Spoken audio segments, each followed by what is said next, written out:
In today's video, I'm going to teach you how to fix the Steam authentication failed error. This issue can be frustrating, especially when you're geared up for some gaming, so let's walk through a few solutions that might resolve the problem for you. First, let's start by opening the task manager on your computer. You can do this by pressing Ctrl, Shift, and ESC all at the same time, or by right-clicking on the taskbar and selecting Task Manager from the options. Once you've got it open, you'll want to click on the Details tab.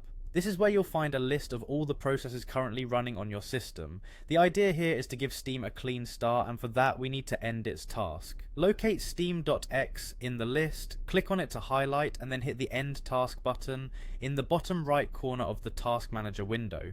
This action essentially forces Steam to shut down, and you can think of it as a kind of reset for the application. After closing Steam, go ahead and reopen it to see if this has resolved the authentication issue.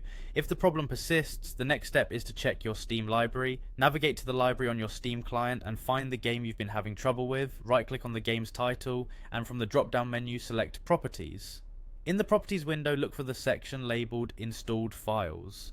Once there, you'll see an option that says Verify Integrity of Game Files. Clicking on this will prompt Steam to check the game's files for any issues and correct any discrepancies it finds. This process can take a few minutes depending on the size of the game, but it's a valuable way to ensure that none of your game files are corrupted or missing. If you're still experiencing issues after verifying the game files, another step you can try is restarting your computer. Sometimes a simple reboot is all you need to clear out temporary files or reset network settings that might be causing the authentication error. Finally, if none of the previous steps work, consider uninstalling and then reinstalling Steam. This process ensures that you have a fresh version of the Steam client on your computer, which can help resolve persistent issues with authentication.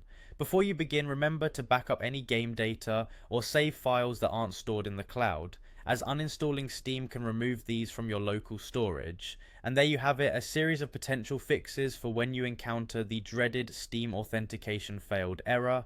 I hope one of these steps helped you get back to gaming. If you found this video helpful, please give it a thumbs up and consider subscribing to our channel for more tech tips and solutions.